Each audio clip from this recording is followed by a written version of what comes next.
आणि मी रस्ता ओलांडला. रस्ते, रास्ते, मंजिले, वळणवाटा असे अनेक शब्द आपण वापरत असतो. एका ठिकाणहून दुसऱ्या ठिकाणी नेणाऱ्या रस्त्याविषयी देखील आणि आपल्या आयुष्याच्या रस्त्यांविषयी देखील त्याविषयीचा हा एक लेखसंग्रह आणि मी रस्ता ओलांडला. सर्वप्रथम आपण सर्व मान्यवरांचं स्वागत करूया. कुमार केतकर सर यांचं स्वागत करण्याची विनंती मी ग्रंथालीचे संपादक अरुण जोशी यांना करते. ज्येष्ठ संपादक, व्यासंगी आणि विचारवंत कुमार केतकर, डॉक्टर रोहित साने, माधव बागचे सर्वेसर्वा धनश्री धारप यांचं स्वागत करतील डॉक्टर रोहित साने. धन्यवाद. आपल्या सगळ्यांचेच लाडके अभिनेते मकरंद अनासपुरे यांचं स्वागत करण्याची विनंती मी सुदेश हिंगलासपूरकर यांना करते. मकरंद अनासपुरे.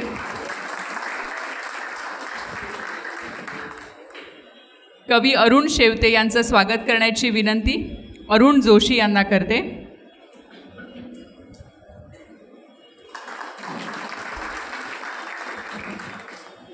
श्रीकांत बोजेवार यांचं स्वागत करण्याची विनंती सुदेश हिंगलासपूरकर यांना करते.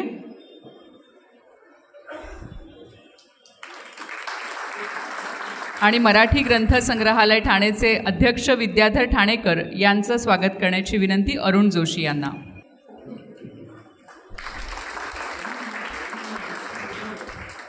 मनपूर्वक धन्यवाद. ऋतुरंग या दिवाळी अंकात श्रीकांत बोजेवार हे अनेक वर्ष लिहित आहेत आणि त्यातला हा लेखसंग्रह आणि मी रस्ता ओलांडला अर्थातच अतिशय वेधक असं हे शीर्षक आहे आणि त्यांचा तो लेख अनेकांनी वाचलेला आहे.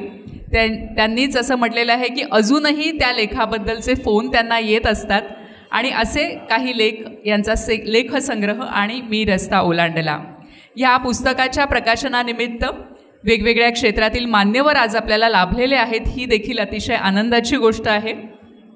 सुरुवातीला मी विनंती करणार आहे ग्रंथालीचे विश्वस्त सुदेश हिंगलासपूरकर यांना की त्यांनी कार्यक्रमाचं प्रास्ताविक करावं. सुदेश हिंगलासपूरकर.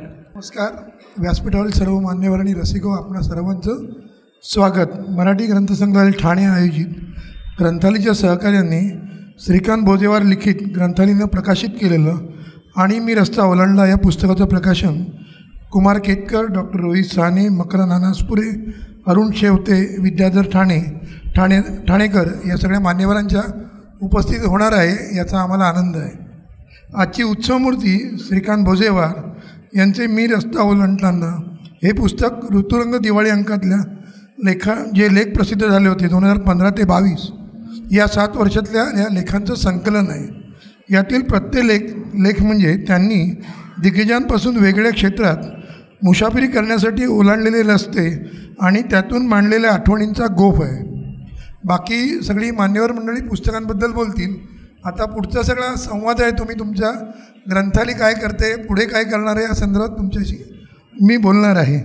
नुकतंच ग्रंथालीने आता 4 एप्रिलला कुमार गंधर्वांवरचं पुस्तक जे संपादित अतुल येळूरकरांनी केलं त्याचं प्रकाशन आम्ही NCPAच्या सहकार्याने 4 तारखेला केलं. गंधर्वाचे देणे त्या पुस्तकाचं नाव आहे. ते पुस्तक आत्ता इथे विक्रीलाही मांडलेलं आहे. जाताना तुम्ही ते पुस्तक घेऊन जाऊ शकता. मी म्हटलं तसं 49वा वाचक दिन आम्ही वाशीला साजरा केला. इथेच आम्ही नोव्हेंबरमध्ये आरोग्य आणि विज्ञानधारा यात्रा काढली होती नोव्हेंबरमध्ये. त्याच्या सांगतेचाही कार्यक्रम आम्ही तिथे केला.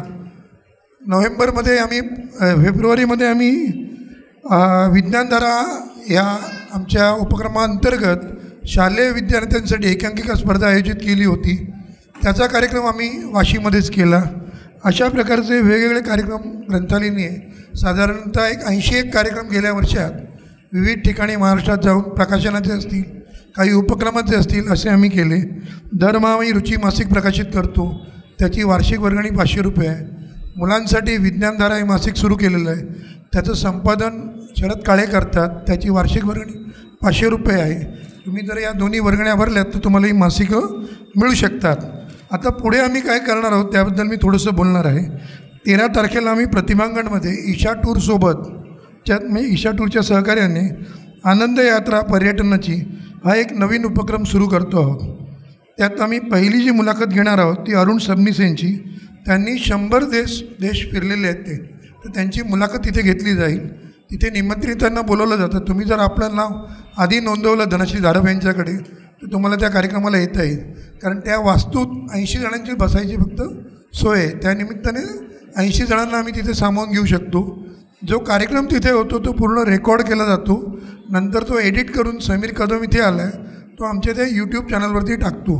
तर तुम्ही 13 एप्रिलला जर मुंबईत असाल, तुम्हाला यायचं असेल तर तुम्ही या कार्यक्रमाला येऊ शकता.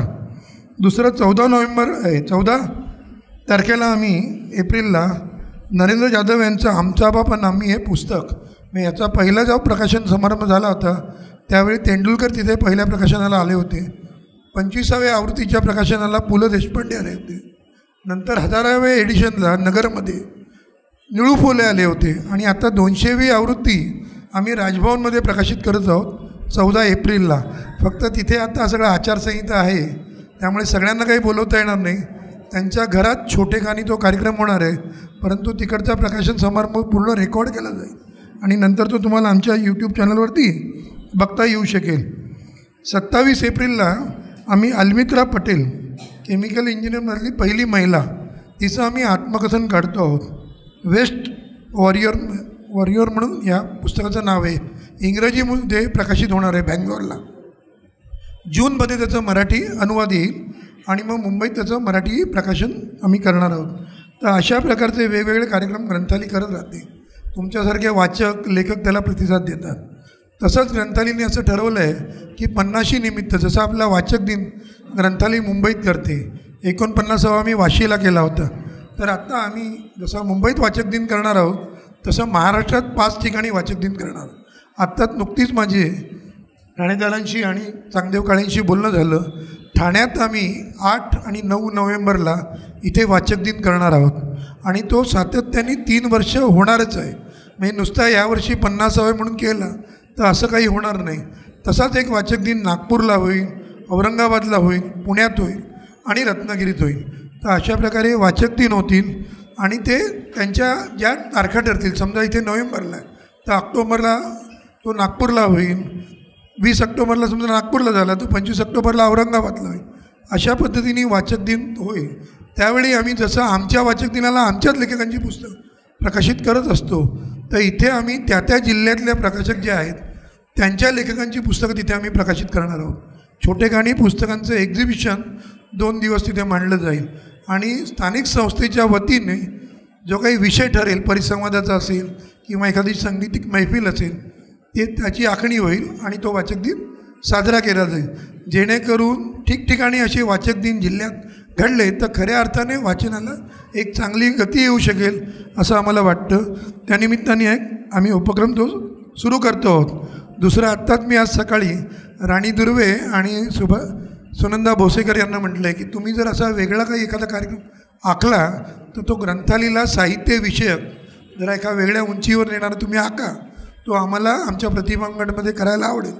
ते आता मला 3-4 दिवसात सांगतील. तोही कार्यक्रम आमच्या प्रतिभांगणात होईल. बाकी दर महिन्याला जे आमचे कार्यक्रम चालू आहेत जे आम्ही यूट्यूबवरून दाखवतो, ग्लोबल साहित्य सफर असेल, लोकल लेखिका असेल, विज्ञानधारा आहे, विज्ञान गप्पा आहे, कॉर्पोरेट गप्पा आहे, ह्या तर चालू राहणारच आहेत. अजून नव्याने त्यात 5 कार्यक्रमाची भर पडणार आहे. एवढं बोलून मी माझं मनोगत थांबवतो. धन्यवाद. धन्यवाद सर. 50 वर्षामध्ये ग्रंथालयाची वाटचाल ही आता फक्त महाराष्ट्रापुरती मर्यादित राहिलेली नाही आहे, तर डिजिटल माध्यमातून आता जगभरात देखील गेलेली आहे. त्यामुळे ग्रंथालय वॉच आणि ग्रंथालय प्रतिभांगण ही दोन्ही यूट्यूब चॅनल्स आपण जरूर सबस्क्राईब करा आणि त्याच्यावर वेगवेगळ्या विषयांचा खजिना आपल्याला पाहायला मिळेल. यानंतर मी आमंत्रित करणार आहे साहित्यिक, सांस्कृतिक, नाट्य क्षेत्रातील ठाणेकरांना अतिशय सुपरिचित असं नाव म्हणजे विद्याधर ठाणेकर. ठाणे ग्रंथसंग्रहालयाचे अध्यक्ष त्यांना विनंती करते की ग्रंथसंग्रहालयाच्या वतीने त्यांनी प्रास्ताविक व्यक्त करावं. विद्याधर ठाणेकर सर. नमस्कार. आजचा जो आनंद सोहळा ज्या वास्तूमध्ये पार पाडत आहे, संपन्न होत आहे, हे मराठी ग्रंथसंग्रहालय यांच्या या वास्तूमध्ये आपला कार्यक्रम होत आहे. त्यानिमित्ताने संस्थेचा अध्यक्ष म्हणून मी आपल्या सगळ्यांचं मनापासून हार्दिक स्वागत करतो. आजचा खरोखर मनापासून आपल्याला शेअर करण्यासारखी एखादी गोष्ट मला आपल्याला सांगायची वाटते की एक खऱ्या अर्थाने आजचा चांगला योग आहे. आमचे मित्र श्रीकांतजी बोरेवार यांच्या पुस्तकाचं प्रकाशन आज आपल्या मराठी ग्रंथसंग्रहालयाच्या या सभागृहामध्ये संपन्न होत आहे. आणि हा सोहळा संपन्न आणि यशस्वी करण्यासाठी ग्रंथालयाने आम्हाला विनंती केली की हा आपण कार्यक्रम संयुक्त विद्यमाने करूया. एवढा चांगला योग आम्ही त्या योगाला नाही म्हणूच शकत नाही. अशा या योगाला आम्ही ताबडतोब परवानगी दिली आणि आजचा कार्यक्रम हा होत आहे. आजच्या या कार्यक्रमाला इतकी दिग्गज मंडळी उपस्थित आहेत. काही मंडळी समोर बसलेली आहेत, काही मंडळी मंचावर उपस्थित आहे, व्यासपीठावर उपस्थित आहेत. त्यामध्ये प्रामुख्याने आपल्या सर्वांना परिचित असलेले आणि आमचे आदरणीय माजी खासदार आणि सुप्रसिद्ध पत्रकार कुमारजी केतकर, माधवबागचे डॉक्टर रोहित साने, आणि जे आपल्याला सतत हसत ठेवत असतात टी व्हीच्या माध्यमातून, चित्रपटातून, नाटकातून, ते मकरंद अनासपुरे, सचिन कुंडलकर, अरुण शेवते, आणि आमचे मित्र ग्रंथालयाचे सुरेश हिंगलाजपूरकर, श्रीकांत बोजेवार ज्यांच्या पुस्तकाचं प्रकाशन आज होत आहे ते, आणि तशीच अनेक मंडळी आज समोर बसलेली आहेत. त्याच्यामध्ये मी प्रामुख्याने प्रातिनिधिक स्वरूपामध्ये ज्यांचा उल्लेख करतो त्यामध्ये आमचे ग्रंथसंचालनाचे पदाधिकारी प्रशांत पाटील, लेखक अनंत देशमुख, माधवबागचे किरण भिडे, सह्याजीराव, यांच्याकडे असंख्य सह्या, हजारो सह्या वेगवेगळ्या सेलिब्रिटीच्या आहेत. ते सतीश चाफेकर, दिग्दर्शक महेंद्र तेरेदेसाई, अशी अनेक मंडळी आहेत. आणि वक्तेही भरपूर असल्यामुळे मी आपला जास्त वेळ घेत नाही. मगाशी हिंगलाजपूरकरांनी ग्रंथालयाबद्दल सांगितलं तर मी म्हटलं ग्रंथालयाचे जसं सांगितलं त्याप्रमाणे मराठी ग्रंथसंग्रहालयाबद्दल का सांगू नये, कारण तीही माझी रिस्पॉन्सिबिलिटी आहे की माझ्या ग्रंथसंग्रहालयाची माहिती, आज काही नवीन चेहरेही मला समोर दिसत आहेत, तर ती माहिती आपल्यापर्यंत पोचवावी म्हणून मी हा छोटासा प्रयत्न करत आहे. सगळ्यात आनंदाची बातमी अशी की कुमारजी केतकर आत्ताच मार्चमध्ये त्यांची खासदारकीची मुदत संपली, पण जाता जाता त्यांनी एक विनिंग शॉट मारला, सिक्सर मारला. तो म्हणजे आमच्या ग्रंथालयाला आम्ही जे अनेक प्रयत्न करतो आहे त्यातला एक प्रयत्न म्हणजे हे ग्रंथालय संपूर्ण डिजिटलायझेशन त्याचं व्हावं, संगणकीकरण व्हावं आणि लोकांना उत्तमातली उत्तम सेवा सभासदांना देता यावी. त्यासाठी काय करता येईल म्हणून आम्ही एक दिवस त्यांच्याकडे चर्चेला गेलो होतो. त्यांनी कसलाही विचार न करता तुम्हाला काय पाहिजे ते सांगा, तेवढं तुम्ही द्याल ते आम्हाला अनेक गोष्टी पाहिजे. त्यांनी आम्हाला ताबडतोब 38 लाखाचा, त्यात 10 कॉम्प्युटर आहेत, 3D प्रिंटर आहे आणि खूप खूप खूप खूप आहेत. त्यात मी तुम्हाला सांगतो आहे अशी आम्हाला ग्रंथसंग्रहालया मदत केली. मी खरंच मनापासून कुमारजींचं आभार मानतो की नुसते ते चांगले पत्रकार किंवा खासदार तर होतेच लोकप्रिय, पण आमच्यासारख्या ठाण्यातल्या एका चांगल्या संस्थेला चांगली मदत केली, त्याबद्दलही त्यांचं कौतुक जेवढं करावं तेवढं कमीच आहे. आता त्याच्यामध्ये त्याने आम्ही काय काय केलं, त्यांनी जे 38 लाख रुपये दिले, तुम्हाला आमची जबाबदारी आहे तुम्हाला हिशोब देणं. तिथे वरती आपण गेला दुसऱ्या माळ्यावर, तिथे RFID म्हणून एक अशी गेल्या गेल्या कमान आहे. ते कशासाठी आहे, जर तुम्ही तिथे एखादा पूर्वी असं व्हायचं, म्हणजे सगळे करतात असं नाही, पण काही काही असं चुकून कोणाकडनं तरी व्हायचं की आपल्या बॅगेमध्ये पुस्तक टाकायचे, निघून जायचे. पण आता आम्ही त्या सगळ्या पुस्तकांना एक बारकोड लावला आहे, सेन्सर लावलेला आहे. जर ते पुस्तक दरवाजातून कोण घेऊन जात असेल तर तिथला प्या प्या प्या प्या असा आवाज येईल, म्हणजे कळेल की ह्यांनी नोंदणी न करता आणि तिथे न कळवता तो पुस्तक बाहेर घेऊन चाललेला आहे म्हणून. दुसरी गोष्ट, लाईन, म्हणजे जी बराच वेळा गर्दी असते आणि पुस्तक जमा करायचं असतं, त्यासाठी पण तिथे आम्ही असा एक डेस्क ठेवलेला आहे की तिथे तुमचं ॲटोमॅटिक तुमच्या नावाने ते पुस्तक तिथे जमा होईल आणि तुम्ही तिथे तुमच्या नावावरचे जे लिहिलेलं असेल पुस्तक तिथून वॉशआउट होईल. तिथे 10 कॉम्प्युटर्स आहेत. आपल्याला सगळ्यांना माहिती आहे नौपाड्याला जी आमची शाखा आहे तिथे आम्ही अभ्यासिका केलेली आहे. जे स्पर्धा परीक्षांसाठी जी मुलं, म्हणजे आमचा जो बघण्याचा दृष्टिकोन आणि समाजाकडे पाहण्याचा जो दृष्टिकोन की ही तरुण मुलं आपण घडवायला पाहिजेत, तरुण मुलं ह्या लायब्ररीत आली पाहिजेत, त्यासाठी त्यांना आकर्षित करण्यासाठी काय काय करता येईल त्यासाठी त्यांच्यासाठी मी अभ्यासिका नौपाडा शाखेमध्ये सुरू केलेली आहे. तिथे मुलांनी यावं, त्यांना नेटवर्क, फ्री नेटवर्क आम्ही त्यांना वापरायला देतो. तिथे त्यांच्यासाठी बुक्स आहेत, अनेक साधनं आहेत तिथे. त्याच्यासाठी कालच एक तिथे अभ्यासवर्ग झाला. तर असे अनेक उपक्रम आम्ही तिथे सुरू करतो आहेत जेणेकरून त्या मुलांना पुढच्या परीक्षेसाठी त्याचा उपयोग होईल आणि आमच्या ठाणे शहरातली मुलं काहीतरी करून ठाणे शहराचं नाव रोशन करतील. आणि मला अभिमान वाटतो आहे की ज्या संस्थेला 130 वर्ष जी झाली आणि जी परंपरा आज आमच्याकडे जी जबाबदारी आलेली आहे ती पार पाडण्याची जबाबदारी मी पार पाडतो आहे. त्याच्यामध्ये आपल्याला माहिती आहे किती मोठी मोठी मंडळी इथे आलेली, इथे बोर्ड आहे, लोकमान्य टिळक, स्वातंत्र्यवीर सावरकर सारखे अनेक मंडळी इथे येऊन गेलेली आहेत. तर अशी अनेक मंडळी इथे आल्यानंतर ही आमची जबाबदारी आहे की ह्या संस्थेला पुढे नेण्याचं काम आम्हाला करायचं आहे आणि आमची टीम, मराठी ग्रंथसंग्रहालयाची टीम त्यासाठी प्रयत्न करत आहे. त्यासाठी आणखीन सभासद वाढण्यासाठी आम्ही एक मोबाईल व्हॅन चालवतो. ठाणे शहराच्या मुख्य भागापासून इथे कापूरवाडीच्या पुढे हायवेच्या पलीकडे आणि ठाणे खाडी जी आहे त्याच्या पलीकडे ती मोबाईल व्हॅन जाऊन वेगवेगळ्या कॉम्प्लेक्समध्ये त्यांच्या दारात आमची व्हॅन जाते आणि त्यांना सांगतो लोकांना की आता तुम्ही सभासद व्हा, पुस्तक तुमच्या दारापर्यंत आलं, आता तरी वाचायला सुरुवात करा. तर त्याचाही आम्हाला उत्तम प्रतिसाद मिळतो आहे. आणि त्याच्याही व्यतिरिक्त आणखीन काही गोष्टी करायच्या म्हणून आम्ही कविकट्टा सुरू केला, वाचन कट्टा सुरू केला, संगीत कट्टा सुरू केला. इथे प्रचंड प्रतिसाद मिळतो आहे. आणि एवढंच नव्हे तर प्रभात चित्रमंडळासमोर बरोबर आम्ही इकडेच याच सभागृहामध्ये अभिजात चित्रपटांचं आयोजनही करतो जेणेकरून लोकांनी कुठल्याही कारणाने यावं, संगीताच्या कारणाने यावं, कवितांच्या कारण, साहित्याच्या कारणाने यावं आणि या ग्रंथालयात येऊन किमान ह्या ग्रंथालयाचा इतिहास जाणून घ्यावा आणि सभासद व्हावा. आमची जास्त फी नाही आहे.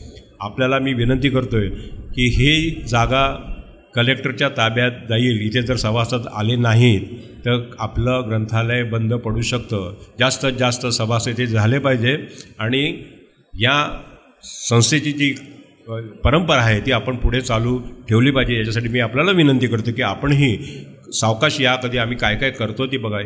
2.25 लाख पुस्तकं आपल्या या लायब्ररीमध्ये आहेत, सर्व विषयाची आहेत. तर ती तुम्ही इथे नक्की या, त्याचा आस्वाद घ्या, वाचन करा आणि आपल्या सभासदांना किंवा आपल्या घरी काय एखादं शुभ कार्य असेल तर त्या प्रसंगी आपल्या या सभासदत्व त्यांना भेट म्हणून द्या. तर आपण ते उगीच लग्नामध्ये पाकिट वगैरे भरतो, काहीतरी वस्तू देतो, गुच्छ देतो, त्याचा काही उपयोग होत नाही.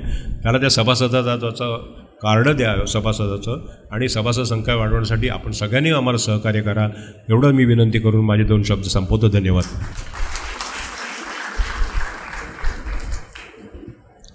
धन्यवाद सर.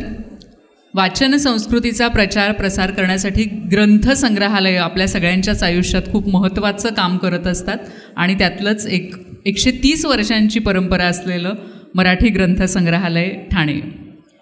कार्यक्रमात पुढे जाताना यानंतर पुस्तक प्रकाशन होणार आहे आणि सर्व मान्यवरांना मी विनंती करते की त्यांच्या हस्ते आणि मी रस्ता ओलांडला ह्या पुस्तकाचं प्रकाशन व्हावं. कितीही पुस्तकं या आधी निघाली असली तरी प्रत्येक लेखकासाठी प्रत्येक नवीन पुस्तक हा क्षण अतिशय महत्त्वाचा आणि सोनियाचा असाच असतो. आणि मी रस्ता ओलांडला ग्रंथाली प्रकाशित आणि श्रीकांत बोजेवार लिखित लेखसंग्रह.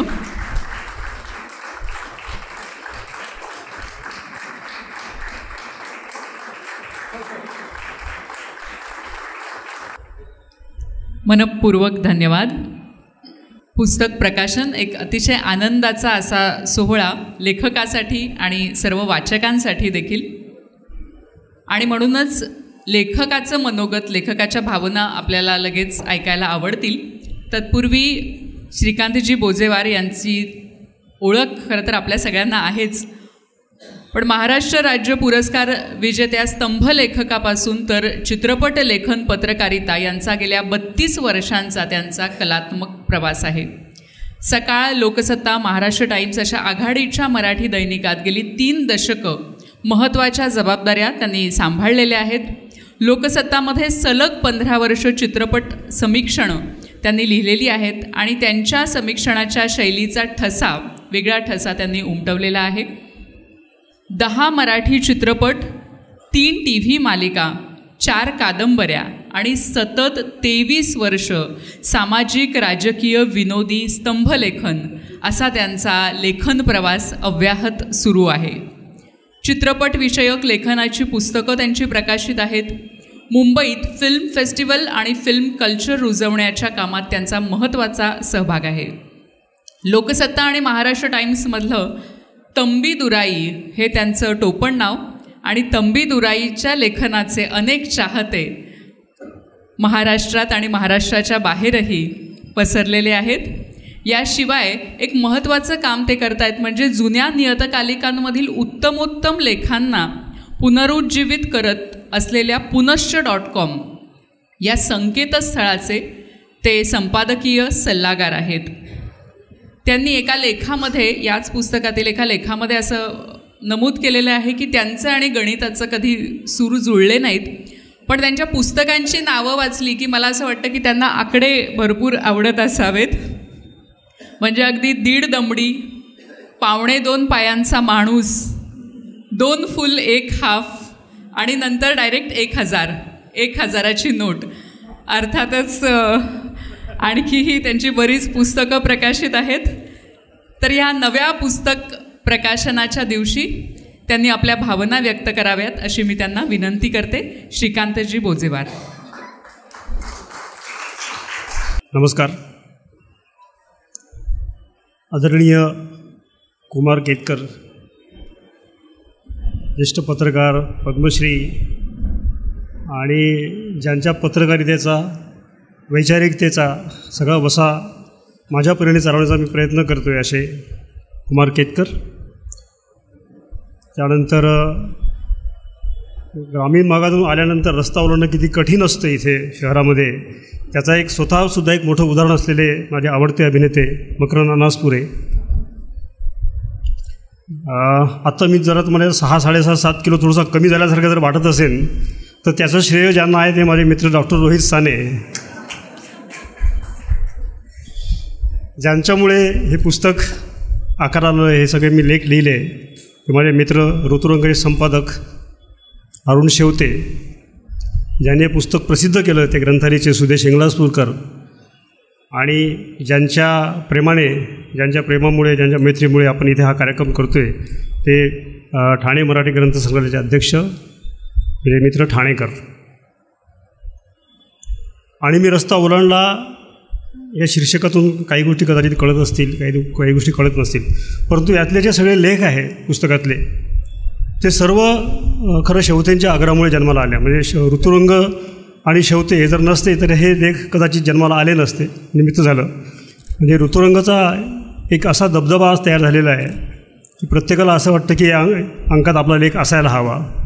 आणि प्रत्येक वर्षी जेव्हा सुरुवात होते दिवाळी अंकाची तेव्हा यावर्षी ऋतुरंगामध्ये काय असेल अशी प्रत्येक चर्चा असते. आणि मराठीमध्ये या प्रकारचा दबदबा, या प्रकारची प्रतिष्ठा सतत इतकी वर्ष कायम ठेवणं हे फार अवघड काम आहे आजच्या काळामध्ये, पण ते ऋतुंगाने साध्य केलं आहे त्यामुळे.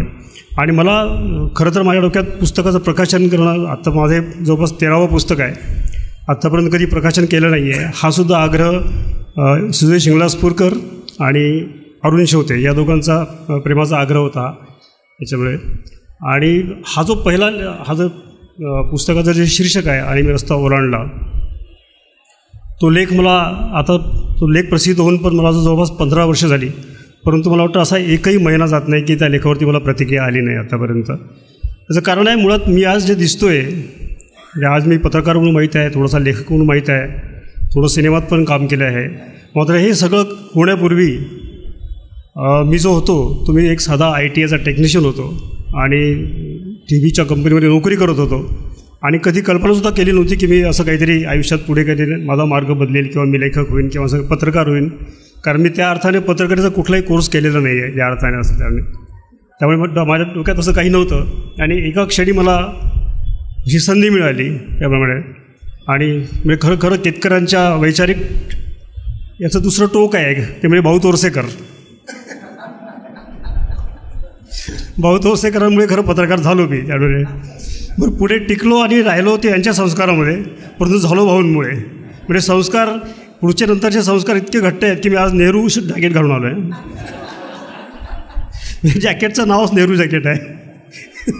हे सगळे संस्कार पुढे टिकून राहिले. म्हणजे राजकीय संस्कार म्हणजे दोन व्यक्तींचं नाव घेतल्याशिवाय माझी पत्रकारिता किंवा माझं कुठलंही आयुष्य पूर्ण होत नाही. ते म्हणजे डॉक्टर अरुण टिकेकर, ज्यांच्यामुळे मी लोकसत्तामध्ये आलो, ज्यांच्यामुळे मी 2 फुले खाप हे सदर लिहू शकलो किंवा त्यांनी माझ्यावर विश्वास दाखवला आणि मला लिहायला सांगितलं. आणि त्यानंतर टिकेकरांनंतर झालेले केतकरांचे संस्कार. नंतर केतकर हे फक्त पत्रकार नाही आहेत, पत्रकार किंवा राजकीय विचारवंत किंवा त्यांचे राजकीय विचार हे त्यातलं फार वरवरचं आहे सगळ्याचं. अतिशय गाढे अभ्यासक आणि फक्त विज्ञान नव्हे, विज्ञान, इतिहास, जागतिक cinema, Hindi cinema, Marathi cinema, कुठलाही विषय त्यांना वर्ज नाही आणि प्रत्येक विषयावर त्याच अधिकाराने ते लिहू आणि बोलू शकतात. मला म्हणजे अशी माणसांच्या सहवासात मी वाढलो याचा मला फार अभिमान वाटतो. मला आठवतं जुने की त्यांची एशियन हार्टमध्ये त्यांची हार्ट सर्जरी झाली होती तेव्हा, आणि आम्ही त्यांना तिकडे भेटायला गेलो. बांद्राला ते एका ठिकाणी होते गेस्ट हाऊसमध्ये, तिकडे आम्ही त्यांना भेटायला गेलो, ऑफिसमधली काही मंडळी. आणि आम्ही तिथे गेलो असतानाच त्या ठिकाणी नारायण सुर्वे गेल्याची बातमी आली त्या ठिकाणी. आम्ही तिथेच होतो तेव्हा बातमी आली तेव्हा. आता अशा अवस्थेमध्ये केतकर झोपलेले होते तिकडे आणि आम्ही विचारलं होतं केतकरमध्ये काय झालं, म्हणजे नारायण सुर्वे गेले. तर केतकर दुसऱ्या सेकंदाला मी अग्रलेख लिहितो. म्हटलं तुमचं का सर्जरी झाली इथे बसलं तुम्ही आता? नाही मी अग्रलेख लिहितो म्हणाले. आणि त्यांनी हाताशी कुठलाही संदर्भ नसताना, समोर कुठलंही पुस्तक नसताना अग्रलेख लिहून काढला. अशी माणसं आयुष्यात येणं. आणि त्यानंतर मी जे काही लिहिलं ते सगळं त्यांना मी वाचायला देत गेलो. ते 2 फुले खापचे ते चाहते होतेच. म्हणजे ते ज्या दिवशी लोकसत्तामध्ये आले केतकर, पहिला दिवस रुजू झाला त्या दिवशी मी नव्हतो तिकडे, मी सुट्टीवर गेलो होतो त्या जेव्हा संपादक म्हणून रुजू झाले तेव्हा. मी त्याच्यानंतर एक 15 दिवसांनी जेव्हा गेलो लोकसत्तामध्ये, तर नवीन संपादक आले त्यांना भेटायला जाऊन, कारण त्याच्या आधी माझी त्यांची फार गाठभेट झाली नव्हती. मी एका पिक्चरच्या शोमध्ये त्यांना भेटलो होतो. अमोल पारेकरांचा कैरी नावाचा सिनेमा बघायला गेलो होतो, तेव्हा त्याची माझी ओझरती भेट झाली होती, परंतु फार ओळख नव्हती. आम्ही फक्त नावाने एकमेकांना ओळखत होतो. मी जेव्हा त्यांना भेटायला गेलो की म्हटलं मी श्रीकांत भोजावर, मी लोकसत्तामध्ये अमुक त्याच्यावरती आहे, तर त्यांचं वाक्य असतं की मी काय श्रीकांत भोजाला ओळखत नाही. मग म्हटलं मी तंबीदोरेला ओळखतो आणि मी तंबीदोरेचा फॅन आहे. म्हणजे आपला संपादक पहिल्या भेटीत आपल्याला सांगतो की मी तंबीदोरेचा फॅन आहे इतक्या मोकळेपणी. आणि हा मोकळेपणा त्यांच्याकडे कायम होता. म्हणजे हा माझ्या बाबतीतच नाही आहे, त्यांच्या संपर्कात जे येतात त्या सगळ्यांनाच हा मोकळेपणाचा अनुभव येत असतो. आणि या मोकळेपणाच्या संस्कारात मी वाढलो. मला असं आठवतं एक दिवस R.R. पाटील आपल्या राजकारणातली फार मोठी आणि लोकप्रिय व्यक्ती होती. R.R. पाटलांनी एकदा तंबाखू खाऊन थुंकण्यावरती एक कमेंट केली होती की तंबाखू खाऊ नका आणि तंबाखूचे थुंकू नका इकडे तिकडे, अशी त्यांनी कमेंट केली होती. तेव्हा आमची रोजची संपादकीय मिटिंग सुरू होती आणि अग्रलेखाचे विषय आम्ही ठरत होतो. तर तेव्हा केतकर म्हणाले या विषयाचा अग्रलेख तूच लिहिला पाहिजे आणि तू तुझ्या स्टाईलने लिहि अग्रलेख. ठीक आहे म्हटलं. मग मी अग्रलेख लिहिला आणि त्या अग्रलेखाचं शीर्षक होतं श्रीहरी मारू नको पिचकारी. आणि आबा पाटलांसह सगळ्यांना इतका बेफाम आवडला. त्या दिवशी दिवसभर लोकसत्तामध्ये फोन येत होते अग्रलेखाबद्दल आणि आलेल्या प्रत्येक फोनला केतकर सांगायचे की हा श्रीकांतने लिहिलेला अग्रलेख आहे, हा श्रीकांतने लिहिलेला अग्रलेख आहे. इतका मनाचा उमदेपणा आजच्या काळात काही किंवा कुठल्या काळात फार क्वचित सापडतो. मकरंद अनासपुरे मी विदर्भातून आलो आहे आणि मकरंद मराठवाड्यातून आले आहे. आम्ही दोघे पण इथे येऊन बॅकलॉग भरून काढण्याचा प्रयत्न करतो आहे. कारण आम्हाला माहिती आहे मराठवाड्याचा आणि विदर्भाचा फक्त आर्थिक बॅकलॉग नाही आहे, सांस्कृतिक बॅकलॉग खूप आहे आणि तो आमच्या परीने भरून काढण्याचा आम्ही प्रयत्न करतो आहे. मकरंदचं इथल्या गर्दीमध्ये मला माहीत आहे, इथे जी गर्दी आहे सांस्कृतिक क्षेत्रामध्ये, त्या गर्दीमध्ये तिकडनं येऊन काही करणं, स्वतःची जागा निर्माण करणं हे फार कठीण आहे. मकरंदने ज्या सिनेमातनं मकरंद लोकांना खूप माहिती झाला कायद्याचं काय बोला, तर तो करणारा संपूर्ण ग्रुपच मराठवाड्याचा. चंदू कुलकर्णी आहे, प्रशांत दळवी आहे, ही सगळी मंडळी तिकडलीच होती आणि त्यांच्याशी आमचं वैचारिक आणि मानसिक नातं खूप जवळच आहे, कारण ते पण आमच्याकडे तिकडनं आले होते आणि इथे स्वतःचं काहीतरी करण्याचा प्रयत्न करत होते. तेव्हा माझी प्रचंड इच्छा होती की मकरंदने आजच्या कार्यक्रमाला यायला हवं आणि तसे पण समीक्षक आणि कलावंत म्हणून आमचं नातं होतंच. त्याच्या पलीकडे आता एक नातं आणखी जे जुळलेलं आहे ते नातं म्हणजे मी एक फिल्म लिहिली ओवा नावाची, पिक्चरचं चित्रपटाचं टायटल आहे ओवा. त्या पिक्चरचे कथा पटकथा संवाद मी लिहिलेला आहे आणि त्याच्यामध्ये मकरंद प्रमुख भूमिकेत आहे. तो सिनेमा पूर्ण झालेला आहे, आता लवकरच बघायला मिळणारच आहे. कारण त्यांनी आता अभिनेत्याशिवाय त्यांनी वेगळी पण भूमिका स्वीकारली आहे, तो दिग्दर्शक पण झाला आहे आता आणि त्याचा एक नवीन सिनेमा पण आता येते, राजकारण गेलं मिशीत असा एक सिनेमा तो करतो आहे आता. चुलीत गेलेलं आपल्याला माहिती आहे, मिशीत कसं गेलं ते आता तुम्हाला सिनेमात दिसेल या पद्धतीने. त्यामुळे मला असं वाटतं की मकरंदने पण इथे यावं. मला आज खूप आनंद झाला. मकरंद ते अतिशय बिझी होता, त्या सिनेमाचं एडिट चाललं होतं, सगळं शेवटचं संस्कार चालले होते. आपल्याकडे एक सेन्सॉर नावाचं एक अजब काहीतरी आहे आपल्याकडे, म्हणजे त्यांना काही चांगलं बघवत नाही पटकन. त्यामुळे सिनेमातलं जे काही चांगलं असेल ते कसं काढून टाका असं सांगायला ते तयार असतात, तत्परतेने सांगत असतात. तसं त्या व्यापातून सध्या तो जात आहे मकरंद, त्या एडिटिंगच्या ह्याच्यातून. शेवटे तर माझे खूप जुने मित्र आहे सांगितलं त्याप्रमाणे. म्हणजे हा पहिला जो लेख आला ऋतुरंगाचा, तर मी माझ्या प्रस्तावने पण लिहिलं आहे की ते लोकसभा कॅन्टीनमध्ये आले होते. ते त्यांची दोन हे आहे, एकतर ते त्याला असं म्हणतो की पण ते असे हेरतात माणसं, कोण लिहू शकेल तर त्या सतत त्यांची नजर शोधत असते. आणि त्याचं दुसरं रूप असतं ते पठाणाचं असतं. म्हणजे एकदा माणूस हेरला आणि त्याला लेख सांगितला की ते मग पठाण होतात. त्यानंतर त्या माणसाने जर सांगितलं जर की मंगळवारी लेख देतो, तर मंगळवारी 7 वाजता त्यांचा फोन येतो, झाला का लेख माझा.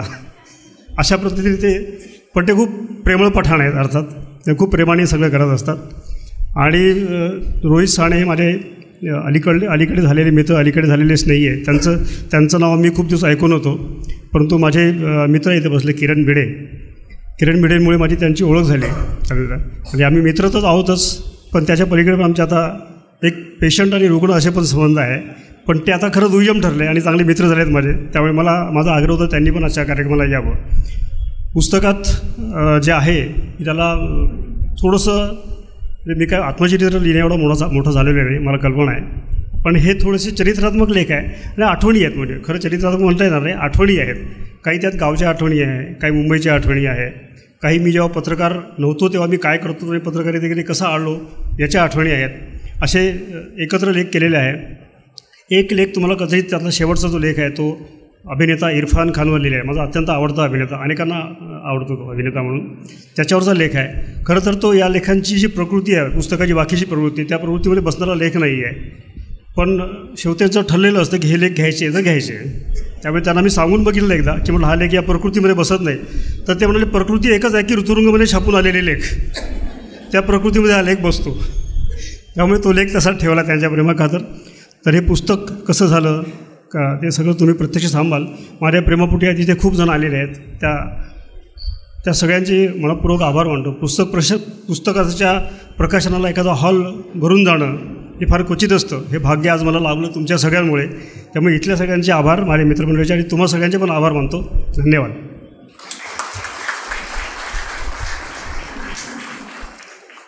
धन्यवाद सर.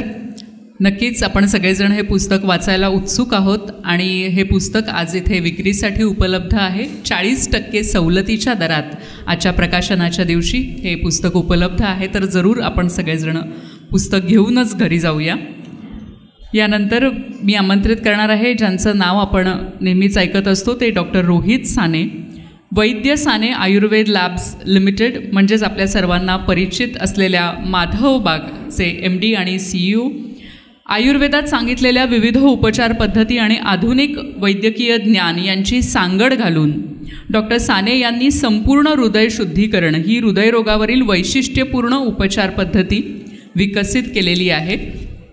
बीजिंग येथील वर्ल्ड कार्डिओलॉजी कॉन्फरन्स आणि हाँगकाँग येथील एशियन प्रिव्हेंटिव्ह कार्डिओलॉजी कॉन्फरन्समध्ये त्यांनी आपले वैद्यकीय संशोधन देखील सादर केलेले आहे आणि आज 360 शाखा माधवबागच्या कार्यरत आहेत. ही देखील खूप मोठी गोष्ट आहे. आज जागतिक आरोग्य दिन आहे आणि छान योग आहे की आज एक डॉक्टर आज कार्यक्रमाला आमच्या लाभलेले आहेत. त्यांना विनंती करते की त्यांनी आपलं मनोगत व्यक्त करावं. डॉक्टर रोहित साने.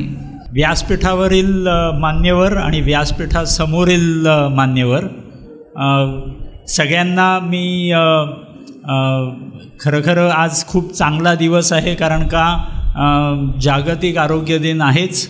वर हे जे पुस्तकं आपण नॉर्मली वाचत असतो आणि या पुस्तकं वाचून आपण स्वतःची बौद्धिक क्षमता जी वाढवत असतो, ही वाढवण्याची क्षमता आपल्याला हळूहळू खरं ज्ञानसुद्धा देत असते, ॲज वेल ॲज हृदयाचं आरोग्यसुद्धा देत असते. आणि त्यात जर आपण असे टॉपिक्स किंवा असे जे शीर्षक असतात की आणि मी रस्ता ओलांडला, या नावातच ह्या शीर्षकातच भरपूर काही इम्पॉर्टंट गोष्टी अडकलेल्या असतात. कारण का आपल्या सगळ्यांच्या लाईफमध्ये आपण बघितलेलं असतं की बऱ्याच वेळा असे टप्पे आपल्या लाईफमध्ये येत असतात जिथे आपल्याला तो रस्ता ओलांडावा लागतो. जर बऱ्याच वेळेस आपण तो रस्ता न ओलांडण्याचा आपण जर डिसिजन घेतलेला असेल तर बऱ्याच वेळा लाईफ आपल्याला त्याच चौकात परत आणून उभी करते आणि आज नाही तर उद्या आपल्याला तो रस्ता ओलांडल्याशिवाय ती पुढे जाऊन देत नसते. माझ्याही लाईफमध्ये असे बरेचसे टप्पे येऊन गेलेले आहेत, तुमच्याही लाईफमध्ये असे बरेचसे टप्पे येऊन गेलेले असतील जिथे तो रस्ता ओलांडल्याशिवाय पुढचं सक्सेस आपल्याला दिसत नसतं. सो मी बोजेवार साहेबांना एवढंच मी देवाचरणी प्रार्थना करेन की असे रस्ते नेहमी ओलांडत राहा आणि जन्मभर सक्सेस तुमच्या पदरी येऊ राहू द्या.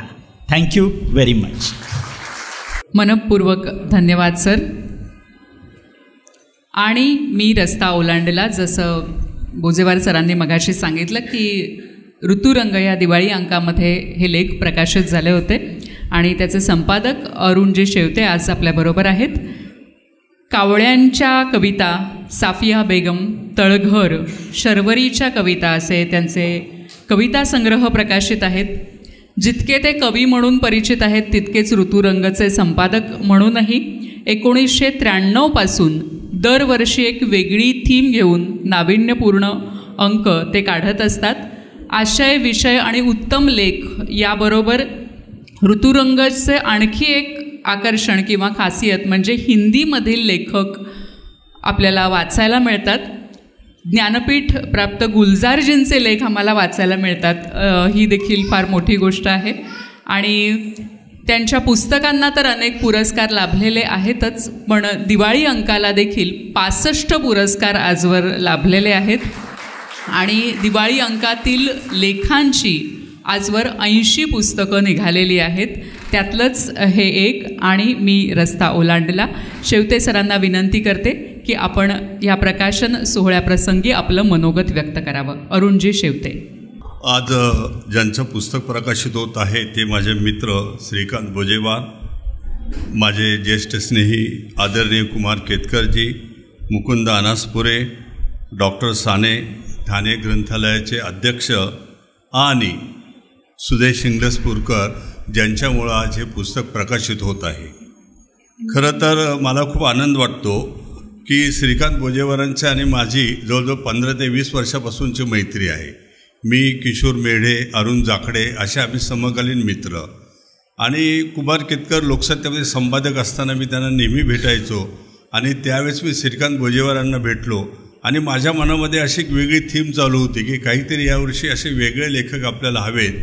म्हणून बोजेवारांशी मी गप्पा मारता मारता म्हणालो की तुम्ही इथपर्यंत कसे पोहोचलात? तर ते म्हणाले काही नाही, मी रस्ता ओलांडला. अरे म्हटलं इथं लेख सापडला. आणि मग मी बोजेवारांना म्हणालो की तुम्ही लेख लिहा. आणि बोजेवारांनी तो पहिला लेख ऋतुरंगमध्ये लिहिला आणि तो इतका गाजला की आता दिवाळी झाल्यानंतर म्हणजे आता 15 दिवाळी होऊन गेल्या, पण तरी अजूनही बोजेवारांना त्याचे फोन येतात की मला तुमचा लेख खूप आवडला. आणि दुसरी गोष्ट अशी की दिवाळी अंकाचं पुस्तक निघाल्यामुळे एक फायदा असा होतो, अनेकदा दिवाळी अंक लोक वाचतातच असं नाही, किंवा अनेक अंक आपल्याला माहीतही नसतात. ऋतुरंग अनेकदा माहीत असतोच असं काही नाही, त्यात काही गैर आहे असं मला अजिबात वाटत नाही. पण पुस्तकामुळं काय होतं की अरे कुठल्या अंकात लेख आहे, अरे ऋतुरंगमध्ये मग वाचला पाहिजे. तर असा दुहेरी फायदासुद्धा या पुस्तकांमुळे होतो. आणि ऋतुरंग दिवाळी अंकाचं हे 79वं पुस्तक आहे, याचाही मला अतिशय आनंद होतो. खरं तर सुदेश इंग्लसपूरकर हा माझा फार जवळचा मित्र आहे.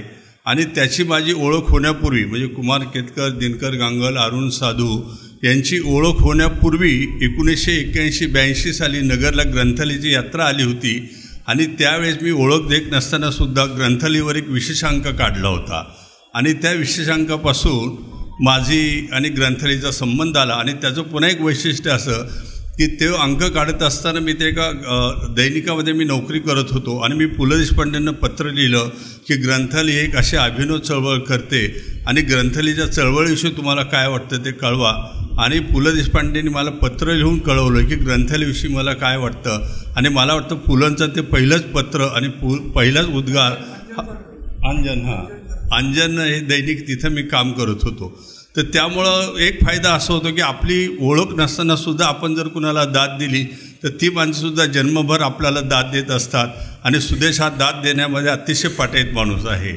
याचा म्हणजे कुमार गंधावरांचा कार्यक्रम तुम्ही पाहिला असेल, तो अतिशय अप्रतिम कार्यक्रम केला. आणि कुमार केतकरांनी मी सकाळी फोन केला, म्हणतो खूप चांगला कार्यक्रम झाला. ते म्हणाला अरे काय सुरेशने तर कमालच केली. पण एक तुला सांगू का की जगातल्या ज्या काही उत्तम कंपनी असतील त्याचा CEO जर नेमायचा असेल तर ते सुदेशला नेमावं अशी माझी इच्छा आहे. तर त्यामुळं असा आणि पुन्हा CEOचं एक वैशिष्ट्य असं असतं की तो बऱ्याचदा हो नाही मध्ये अडकतो, कारण त्यांना अनेकदा मोठा कारभार सांभाळायचा असतो. पण सुदेश हा ग्रंथालयाचा असा CEO आहे, त्याला मी म्हणालो की बोजेवारांचं पुस्तक आपल्याला काढायचं. तर तो म्हणाला नाव काय पुस्तकाचं. मी म्हणलं आणि रस्ता ओलांडला. तो म्हणला अरे मग आपण काढलं, कारण रस्ता ओलांडणारी माणसंच ग्रंथालयाला आवडत असतात. आणि मग सुदेशने ते छानपैकी पुस्तक काढलं आणि आज त्याचं प्रकाशन होत आहे, याचा मला अतिशय आनंद वाटतो. आणि त्यात बोजेवारांचं एक मला वैशिष्ट्य असतं की प्रत्येक माणसामध्ये 2 माणसं असतातच असं नाही. म्हणजे 2 असतात, काही आळशी असतात, काही मुत्सद्दी असतात, पण चालूही असतात. पण बोजेवारांचं वैशिष्ट्य असं की ते श्रीकांत बोजेवार असतात आणि तंबी दोरही असतात. तर एकाच वेळेस 2 माणसं अनुभवायला मिळणं हा सुद्धा एक लेखक असल्याचा मोठा चमत्कार आपल्याला पाहायला मिळतो. आणि दर रविवारी मी त्यांना फोन करतो. आजही मी त्यांना फोन केला, म्हटलं आज मी जरा झोपेतून उशिरा उठलो. तो म्हणले कसं काय. म्हटलं तुम्ही आज झोपेवरच लेख लिहिला आहे ना तंबी दोरईमध्ये. ते त्यामुळं बोजेवारांचे वैशिष्ट्य असं आहे की पुन्हा ते असं आहे की ते कथाकार आहेत, कादंबरीकार आहेत, पदकथाकार आहेत, संवाद लेखक आहेत, पत्रकार आहेत आणि उत्तम ललित लेखक आहेत. तर असा बहुगुणी माणूस या ऋतुरंगच्या दिवाळी अंकाला लाभला, याचा मला अतिशय आनंद वाटतो. आणि दुसरी गोष्ट अशी की अनेक चांगली लेखक ऋतुरंगला मिळत गेले. इथं मकरंद अनासपुरे आहेत, त्यांना एक मी आठवत नसेल कारण मी आठवायचं त्यांना काही कारण नाही, पण ते मला मात्र नेमके आठवतात. माझं गाव या विषयावर दिवाळी अंक माझा काढायचं चाललं होतं आणि मकरंद अनासपुरेंचा लेख मला पाहिजे होता. त्या अनासपुरेंना मी फोन केला. ते म्हणले अहो मला अजिबात वेळ नाही, कसं काय जमणार, माझं शूटिंग येते आहे. म्हटलं तुम्ही कुठे आहात. तर त्याने मी शिवाजी मंदिरला आहे. त्यांचं मला वाटतं नाटक किंवा कुठला तरी कार्यक्रम असावा. तर तिथं मी त्यांना भेटलो. ते म्हणले शक्यच नाही. मी तुम्ही कुठं जाता. तर ते मी दुसऱ्या एका कार्यक्रमाला जाणार आहे. तर माझ्याबरोबर सविता दामले होत्या, त्यांच्याकडं टेप रेकॉर्ड होता. त्यांना म्हटलं आता आपण बरोबर जाऊया. आणि तिथं मकरंद अनासपुरेंना जिथं जायचं होतं तिथं आम्ही गाडीत गप्पा मारल्या आणि त्यांनी त्यांच्या गावाविषयी लेख सांगितला आणि सुंदर असा लेख अनासपुरेंचा मिळाला. त्यामुळं असेही कलंदर माणसं दिवाळी अंकाला मिळत असतात. आणि कुमार केतकरांविषयी तर काय की माझ्या अनेक दिवाळी अंकांमध्ये त्यांचा लेख आहे. आग्रह लिहितासुद्धा त्यांनी मला एकदा रशियाची जी पडझड झाली त्याच्यावर मला घर या विशेषांकामध्ये लेख लिहून दिला होता. आणि आता बोजेवार असं म्हणाले की केतकरांचे त्यांच्यावर संस्कार असल्यामुळे त्यांनी जॅकेट घातलेलं आहे. मी काही जॅकेट घातलेलं नाही, पण एवढं एक मात्र मी सांगतो की 27 मेला नेहरूंना जाऊन 60 वर्ष होत आहेत.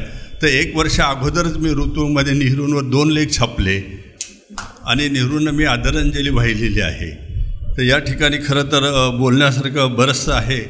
पण या ठिकाणी मला एवढंच सांगावं असं वाटतं की बोजेवारांसारखा एक चांगला लेखक मित्र मला मिळाला, ऋतुरंगला मिळालं. मी माझ्या संस्थेविषयी काही सांगत नाही, कारण 2 संस्थांचा आढावा आपण ऐकला. तर मी तो माझ्या संस्थेविषयी न बोलता मला बोजेवार आणि या सुदेशविषयी बोलायला मिळालं, याचा मला आनंद वाटतो. मी या ठिकाणी मला बोलवल्याबद्दल मी सर्वांचे आभार मानतो. Thank you very much. मनपूर्वक धन्यवाद. सर म्हणाले की रस्ता ओलांडणारी माणसं ग्रंथालयाला आवडतात असं सुदेशजी म्हणाले. तर रस्ता ह्या विषयावरच्या काही कविता, काही छोट्या छोट्या इंटरेस्टिंग कविता आहेत. तर आज मी कार्यक्रम संयोजिका धनश्री मॅडम आणि लेखकांशी बोलले आणि त्या एक 2-3 कविता, 2-3 पण नाही, 2 फुल 1 पाव कविता आपल्यासमोर सादर करायला आवडेल. रॉबर्ट फ्रॉस्टची कविता आपल्या सगळ्यांना माहितीच आहे. त्यातला शेवटचा para, the road not taken. 2 roads diverged in a wood.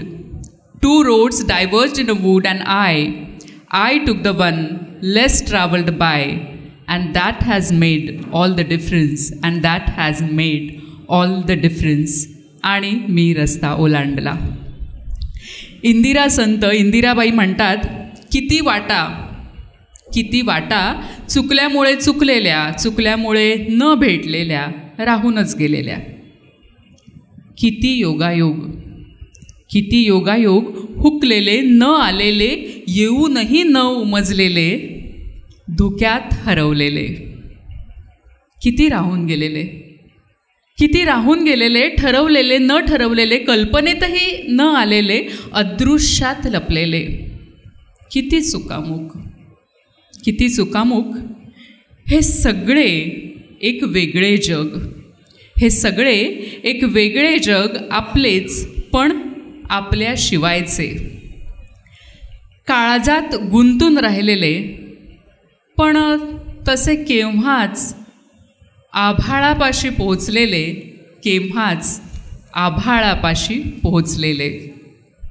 आणि विंदा करंदीकर यांची रस्त्याची एक प्रेमकविता आहे. विंदा म्हणतात, रस्त्याच्या दगडी छातीवर वाट लाजरी भाळून गेली. रस्त्याच्या दगडी छातीवर वाट लाजरी भाळून गेली. आणिक घेऊन वळण जरासे लाल होऊन त्यास म्हणाली, कुठून आला सांगा ना पण. कुठे चालली आपुली स्वारी. रस्ता बदला ते न ठाऊक, मागून आलो पुढे भरारी. वाट म्हणाली, का प्रेमाला प्रश्नांचे यापथ्य असे तर. रस्ता बदला, प्रेमामध्ये प्रश्न संपती उरते उत्तर. वाट मिळाली रस्त्याला मग लाली चढली त्या रस्त्यावर. वटवृक्षाने म्हटले मंगल, तोही होता उभा तिठ्यावर. तर अशा या रस्त्यावरच्या कविता कार्यक्रमात आपण पुढे जाऊया. आज आपल्याबरोबर ख्यातनाम अभिनेते, ज्यांनी अनेक चित्रपटातून आपली मनं जिंकलेली आहेत, असे मकरंदजी अनासपुरे आहेत. आपल्या खास शैलीतील संवादफेकीसाठी, विनोदी आणि इतर विविध भूमिकांमधील अभिनयामुळे ते अर्थातच लोकप्रिय आहेत. तसंच मराठी साहित्याचे सजग आणि सतत वाचन करत असलेले एक संवेदनशील अभिनेते म्हणूनही त्यांची ओळख आहे. अभिनयासोबतच त्यांनी लेखन दिग्दर्शनातही आपला वेगळा ठसा उमटवलेला आहे. नाम फाउंडेशन या संस्थेतर्फे त्यांचं जे सामाजिक काम आहे ते आपल्या सगळ्यांना परिचित आहेच. आणि मला असं वाटतं की त्यांचे अनेक चित्रपट, गाढवाचं लग्न, तुला शिकवीन चांगलाच धडा, साडेमाडे 3 असे अनेक चित्रपट आहेत जे आपल्या सगळ्यांना लक्षात आहेत. तर मी त्यांना विनंती करते की आपण या प्रसंगी आपलं मनोगत व्यक्त करावं. मकरंदजी अनासपुरे. मंचावरील सर्व मान्यवरांना नमस्कार. Kumar sir, Arun sir, Ingalaspurkar sir, Rohit Sane sir, Thanekar sir, माझे मित्र, आजचे उत्सवमूर्ती श्रीकांत बोजेवार. खरं तर मी या कार्यक्रमाला येण्याचं महत्त्वाचं आणि एकमेव कारण असं आहे की आम्ही ग्रामीण भागातून प्रातिनिधिक रस्ता ओलांडलेली माणसं आहोत. त्या सर्वांचे प्रतिनिधी म्हणून आज मी पण इथे आलेलो आहे. आणि ही रस्ता ओलांडण्याची जी गोष्ट आहे ती आमच्या आयुष्यात हमखास येतेच. कारण बाहेरून आलेल्या माणसाला मुंबईत स्ट्रगल फॉर आयडेंटिटी हा फार नंतर सुरू होतं. स्ट्रगल फॉर सर्व्हायवल हा खूप आधी असतो. तर त्या सर्व्हायवलच्या गर्तेमध्ये आपण अडकलेलो असताना रस्ता ओलांडण्याची एक दिवस वेळ असते आणि आपल्याला तो जमतोय की नाही. आमच्या दोघांच्या प्रवासामध्ये इतकं साम्य आहे. रस्ता त्यांनी ओलांडला, रस्ता मीही ओलांडला. तुम्ही ITI पास झाला, मी BSc पास झालो आणि त्यानंतर घरच्यांची अपेक्षा होती नोकरी करावी आणि ती काही चुकीची नव्हती. सामान्य मध्यमवर्गीय कुटुंबाची जी अपेक्षा असते तशी. तुम्ही 2 इंटरव्ह्यू एकाच दिवशी असताना, एक वर्तमानपत्राचा आणि एका कंपनीतला, जिथलं ITIमधलं तुम्ही जे तंत्रशिक्षण घेतलं होतं त्या संदर्भातला, तर ह्या दोन्हीपैकी नेमकं काय निवडायचं अशी द्विधा तुमची झालेली असताना तुम्ही वर्तमानपत्राकडे वळलात आणि तिथून हा एक वेगळा इतिहास घडला. तशीच घटना माझ्या बाबतीतली की मी बाळकृष्ण टायर्स नावाच्या एका कंपनीत इंटरव्ह्यूला गेलो होतो. BKT Waluj MIDC company. आणि वशिल्याने गेलो होतो, आता सांगायला हरकत नाही, कारण ते माझे एक नातेवाईक होते आणि ते म्हणाले जा मी त्या साहेबांना सांगतो वगैरे. आणि मी ते इथे इंटरव्ह्यू दिला. पण नाट्यशास्त्र आणि विज्ञान अशा दोन्ही शाखांच्या पदव्या माझ्याकडे होत्या. तर नाट्यशास्त्र आपल्याला शिकवतं काय, तर एक अंगभूत आगाऊपणा आपल्यामध्ये येतच. त्यामुळे इंटरव्ह्यूमध्ये तसा एक आगाऊपणा होता. पण त्या गृहस्थांना आवडलं, दक्षिण भारतीय गृहस्थ होते आणि त्यांनी मला पास केलं इंटरव्ह्यूमध्ये. ती तसंच म्हणाली तू कधी जॉईन होतो. मी म्हटलं हे आत्ता. ते म्हटले आत्ता नको, उद्या पण सुट्टी आहे, तू परवापासून ये. असं इथपर्यंत झालं. आणि मला नकळत काय झालं, मी एक्स्ट्रा करिक्युलर ॲक्टिव्हिटीजची फाईल, आता ओळख झाली, आपण पासही झालो आहे म्हणून म्हटलं सर ही पण बघा जरा. आणि त्यामध्ये मला जवळपास वक्तृत्व आणि नाट्य स्पर्धेची 100 बक्षिसं होती. तर त्या गृहस्थांनी ती खूप बारकाईनं बघितली आणि ते असं म्हणाले की अरे तुला ॲकॅडमिक फक्त 4 सर्टिफिकेट आहेत आणि ही 100 आहेत, मग तू या 100साठी का प्रयत्न करत नाहीस. मग तेव्हा माझं उत्तर आपलं सर परिस्थिती नाही, हे नाही ते नाही. मग त्यांनी एक कार्ड मला त्यांचं व्हिजिटिंग कार्ड दिलं आणि ते म्हणाले की तू 2 वर्ष या 100 सर्टिफिकेटसाठी प्रयत्न कर आणि तुला अपयश आलं तर ह्या फोन नंबरवर फोन कर, माझ्या घरचा नंबर आहे हा, मी जिथे कुठे असेल तिथे तुला नोकरी लावेल, त्याची काळजी करू नकोस. पण योगायोगानं मला ते माझ्याकडनं कार्डही हरवलं आणि त्यांना फोन करायची वेळही आली नाही. आणि मी या पुन्हा ओलांडलेल्या रस्त्यावरनं आज गेली 3 दशकं चालतो आहे. बोजेवारांची आणि माझं मैत्र जवळपास 2 तपांचं आहे. टिकल ते पॉलिटिकलमध्ये ते काही एपिसोड्स लिहायचे आणि टिकल ते पॉलिटिकल ही फार उत्तम मालिका होती, चंद्रकांत कुलकर्णीने दिग्दर्शित केलेली. तेव्हापासूनचा आमचा परिचय आहे. आणि मी रस्ता ओलांडला वाचत असताना मला खूप वेळा थांबावं लागलं, कारण फार आठवणींचा एक कोश असा, म्हणजे ज्याला आपण क्लॉट म्हणतो साने सरांच्या भाषेत, तो क्लॉट आमचा ओपन झाला आणि सतत त्या भळभळत्या गोष्टी आठवत राहतात आणि सातत्याने आपल्या मनात आणि डोळ्यात पावसाळा येत राहतो आणि त्या आठवणी काही जात नाहीत. एक फार महत्त्वाचं वाक्य बोजेवारांनी या पुस्तकामध्ये लिहिलं आहे आणि ते मी मुद्दाम लिहून आणलं. मी म्हणला आपल्या लक्षात जर राहिलं असतं तर आपण कलेक्टर नसतो का झालो, असं स्वतःची समजूत घालून मी ते लिहून आणलं आणि मला ते महत्त्वाचं वाटतं म्हणून मी वाचतो. गावात मुळं घट्ट रोवलेली असली तरी फांद्यांचा विस्तार होत नाही, पण गावचा साधा उल्लेख जरी झाला तरी अथांग होत आपण श्वासातून तळाला जातो आणि आठवणींचा तळ गाठतो. मला ही गोष्ट इतकी जवळची वाटते.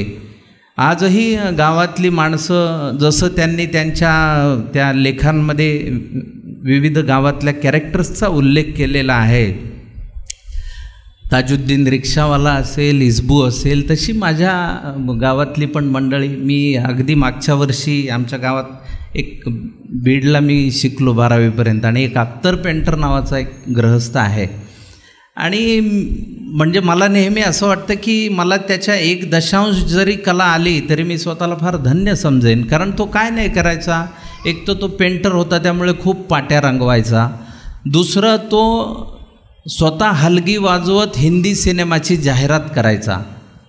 रिक्षामध्ये ती जाहिरात असायची पूर्वीच्या काळात, आपल्याला माहिती आहे टुरिंग टॉकीज असायच्या आपल्या गावाकडं, आणि त्यामध्ये मग ती हलगी वाजवत हिना टाकी जालना रोड बीड असं गाण्यात मशाल बिशाल सिनेमांच्या जाहिराती. आणि फक्त ती जाहिरात ऐकायला मी त्या रिक्षाच्या मागे बराच वेळ हिंडत राहायचो. आणि त्या अख्तर पेंटरला मागच्या वर्षीच मी भेटलो आणि तो रफी साहेब आणि लताबाईंच्या आवाजात तंतोतंत गायचा. तो वो जब याद आए बहुत याद आए असं तो गाणं, मला ते इतकं लख्ख आठवतं त्याच्या. मला ते गाणं कधीही ऐकू आलं की मला अख्तर पेंटर समोर दिसतो. इतकी माणसं जवळून पाहिलेली असते. आणि एवढ्या मोठ्या महासागरात मुंबईसारख्या आल्यानंतर आपलं इथं काही होईल का या विवंचनेत आपण खूप वर्ष काढत असतो. आणि त्यामध्ये जसं तुम्ही तुमच्या पुस्तकामध्ये लिहिलेलं आहे की आपलं ढ पण काही सुरुवातीला जे असतं त्या ढपणावर खूप म्हणजे बोजेवारांनी फोन केला तो पे फोनवरनं, आणि काकांच्या ओळखीचा फोनवाला होता तेव्हा तो फोन करत असताना ती बाई बघत राहिली आणि एका शेवटी म्हणाली की अरे बाबा तू नंबर डायल करतोयस पण आधी रिसिव्हर उचलून मग डायल कर. त्यातून आपला अडाणी पण समोरच्याला लगेचच कळतं. तसं माझ्या बाबतीत NCPत किस्सा झाला होता. मी आमदार निवासात राहायचो. आता आमदार निवासात राहण्याचं कारण असं की राजकारणाशी काही संबंध नाही पण फुकट राहता येतं. आमदाराचा पास घ्यायचा आणि कोणी तपास, फक्त तिथे आपल्याला हळूहळू शिकत जातो आपण. म्हणजे तो पास आपल्याकडे आमदार साहेबांचा असला आणि कोणी तपासणीला आलं की त्या नेमक्या तारखेवर बोट ठेवून हे काय आजच आलो सकाळी असं म्हणण्यापासून नंतर ती तारीखच टाकायची नाही आपण आलेल्या दिवसाची, इथपर्यंत कला आपण शिकत राहतो. तसं मी आमदार निवासात राहत होतो. आणि NCPला नॅशनल सेंटर फॉर परफॉर्मिंग आर्ट्सला वामन केंद्रे सर तेव्हा होते. आणि वामन सर एक दिवस मला म्हणाले यार तू काय रे त्या आमदार निवासात पडीक असतोस, इथे NCP येथून लायब्ररीत वाचत जा पुस्तकं. म्हटलं सर माझ्याकडे पैसे नाहीत वर्गणी भरायला. 25 रुपये वार्षिक वर्गणी, तुला नाही जमलं तर मी भरत जाईन तुझे, वाचायला येत जा. म्हटलं आपल्याला काय तिकडं आपण पडीक असतो तर इकडं आमदार निवासात माणसं वाचायचा कार्यक्रम असायचा, इथं पुस्तकं वाचू म्हणलं. मी NCPच्या लायब्ररीत गेलो आणि मला ती लायब्ररी भयंकर आवडली. मोठ्या मोठ्या काचा असलेल्या खिडक्या, बाहेर अथांग समुद्र पसरलेला, थंडगार AC वातावरण आणि गोरीपान सुगंधित माणसं मऊ कोचमध्ये वाचत बसलेले. मला हे चित्रच खूप आवडलं. सगळे वाचतायत म्हणून मी एखादं जाडजूड इंग्रजी पुस्तक घेऊन बसायचं. आता कोण बघते वाचतंय का नाही, फक्त योग्य वेळी पान उलटता आलं पाहिजे आणि खूप गंभीर चेहरा करता आला पाहिजे अशा पद्धतीने. आणि कलेने तेवढं दिलेलं आहेच, त्यामुळे मी आपलं ते एक दिवस मला तहान लागली म्हणून खाली आलो. तर हा आपला डायस आहे तसं एक पाईप होता आणि तिथे ग्लास होता. तर मी ग्लास धरला तर पाणीच आलं नाही. म्हटलं ही काय भानगड आहे बा. मग थोडा जवळ धरला, तिरपा धरला, एकदा उलटा करून बघितला, पाणीच नाही. तेवढ्यात दुसऱ्या माणसाची चाहूल लागली म्हणून मी जणू काही आपण पाणी प्यायलो असा ग्लास ठेवून तोंडबिंड पुसत भिंतीवरची चित्र बघत बसलो. बरं त्यातलंही काही उमजे ना, ती सगळी ॲब्सर्ड आर्ट होती. आणि मग मी बघितलं तर ह्या माणसाला आलं पाणी. म्हटलं ही काय भानगड आहे, ह्याला कसं आलं पाणी. मग तो गेल्यानंतर मी म्हटलं आज वाचन राहू द्या, पाण्याचा शोध लावूया. मग मी खूप प्रयत्न केले, कुठे फट आहे का म्हटलं. एखादा रुपया, मुंबईत एखादा रुपया टाकल्याशिवाय काही काम होत नाही ते माहीत असल्यामुळे मी आपलं बघत होतो. फटही नाही, काही नाही. आणि बराच वेळ झटापट केल्यानंतर मी मशीनच्या जवळ गेलो आणि पाणी आलं. आणि माझ्या लक्षात आलं खाली पायाने दाबायची एक पट्टी होती, त्याच्यावर माझा पाय पडला आणि मग पाणी आलं. तर मुंबईत पाणी प्यायला शिकायला जवळजवळ पाऊण तास लागला मला. त्यामुळे नायक व्हायला 12 वर्ष लागली, ह्यात मला कधी वावगं वाटलं नाही. पण हे पुस्तक वाचत असताना पदोपदी मला त्या गोष्टीचं स्मरण होत होतं, त्या प्रत्येक गोष्टीचं बारकाई. आणि काय होतं की आपण ते पुस्तक वाचत असताना संथ होत जातो. या महानगराने अलीकडच्या काळात तर आपलं सामूहिक भ्रमिष्ट पण जास्त वाढवलेलं आहे या सगळ्या समाजव्यवस्थेने. पण अशा अवस्थेत आपण संथ होणं शांत होणं, ही फार महत्त्वाची गोष्ट मला त्या पुस्तकात आढळली. कारण पूर्वी गावाकडं बिडकीन हे माझं गाव, माझ्या आजोबांचं गाव. तर आम्ही जेव्हा बिडकींच्या घरात मी असायचो सुट्टीत, त्यावेळी खाली आपण झोपलेलो असताना दुपारच्या वेळी त्या आपल्या लाकडी खणाच्या तिथे भुंगा यायचा आणि भुंगा असा भू करत असं त्याला त्या होलमध्ये जाण्याचा प्रयत्न करायचा. तर तो इतका सुंदर नाद होता. तसा नाद मला पुस्तक वाचताना थ्रूआऊट असा येत होता. मला ते सातत्याने आठवत होतं. मी म्हटलं किती छान बोजेवारांनी आपले शब्द मांडलेत. आपण लेखक, आता शेवते सर म्हणाले रेकॉर्डच करावं लागलं, पण आम्ही लेखन कार्य दिलं तर आम्हाला काही जमायचं नाही. आम्ही बोलू शकतो बा, काही बोलके शंख होतात, काही लिहिणारे होतात, असा त्यातला फरक आहेच आहे. त्यामुळे माझ्याच मनातल्या त्या सगळ्या भावना असल्यासारखं मला अप्पस गप्पससारखा खेळ असेल. कारण पाऊस आमच्याकडे पडला की ते लोखंडी गज घेऊन त्या जमिनीत मारण्याचा जो खेळ होता. कारण अलीकडच्या काळात मुलांना सगळं इतकं महागडं आणून द्यावं लागतं. माझा मुलगा मला मध्ये म्हणाला की बाबा तुझ्या लहानपणी तुम्ही कुठला गेम खेळायचा मोबाईलवर? तर मी म्हटलं आमच्या काळात मोबाईलच नव्हता. तर त्याला वाटलं हा किती विचित्र माणूस आहे, कसं काय नव्हतं म्हटलं असं. मग मी त्याला सांगितलं आम्ही बॉलसुद्धा तयार करायचो. म्हटलं ते सुद्धा असे की सायकलच्या ट्यूबला वर्तुळाकार रबरासारखं कापून आम्ही बॉल तयार करायचो आणि तो किती गोल होतोय याच्यापेक्षा तो खेळण्यात जास्त आनंद यायचा. हे मी त्याला समजून सांगू शकलो नाही. तर त्याला वाटलं हा फारच गरीब घरातून आला आहे असं त्याचं एक माझ्याविषयीचा समज, आणि मीही तो काही दूर केला नाही. त्यामुळे मला फायदा होतो. बऱ्याच गोष्टी मी विकत घेऊ शकत नाही असं सांगितलं की त्याला ते पटतं. एकंदरीत चेहऱ्यावरनं सुद्धा पटतं की नसेल याच्याकडे असं, आणि हा काही फार गाजलेला नटही दिसत नाही असं त्याला वाटतं. कारण मी बऱ्याचदा त्याला दिसत नाही, मी त्याच्या आवडीचा नट नसल्यामुळे. पण या पुस्तकातली एक गंमत अशी आहे, आज 40% सवलतीत हे पुस्तक आहे, तर सर्वांनी ते आवर्जून घ्यावं असा माझा आग्रह आहे.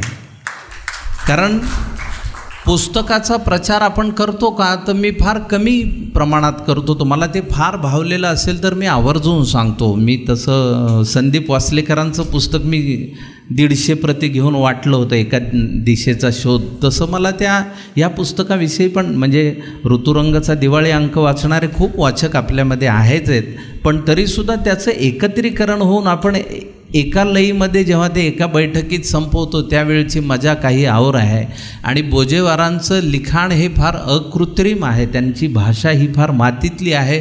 आणि आमची मुळं मातीशी घट्ट रोवल्यामुळे, गावाशी जुळलेली असल्यामुळे आजही आपल्याला त्यातून बाहेर पडता येत नाही. पण ही गोष्ट मला वाटतं जास्त आपल्यासाठी आनंदाची आणि जास्त चांगली आहे असं मनापासून म्हणावंसं वाटतं. खरं तर आज मला खूप बोलायचं होतं, पण आज कुमार सरांनाही बोलायचं आहे आणि सगळ्यांचं बोलणं विस्तृत झालेलं आहे. त्यामुळे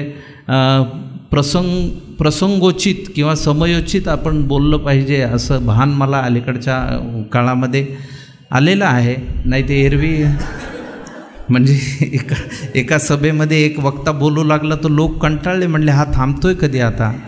कंटाळून त्यांनी टाळ्या वाजवायला सुरुवात केली. त्याला वाटलं बघा उशिरा का होईना आपलं बोलणं पोहोचतं आहे, म्हणून त्यांनी जास्त जोर लावला.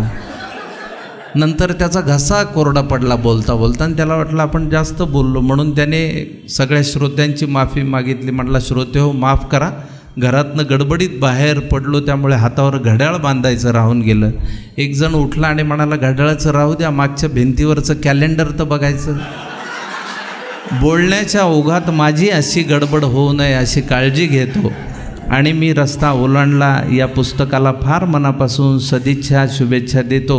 खरं तर ही औपचारिकता आहे, माझ्या मनातलं पुस्तक आहे, माझ्याशी संबंधित पुस्तक आहे. त्यामुळे आवर्जून सगळ्यांनी वाचावं असं एकदा आवाहन करतो आणि माझं हे लांबलेलं मनोगत थांबवतो. जय जवान जय किसान. आपल्या मनपूर्वक मनोगताबद्दल मनापासून धन्यवाद.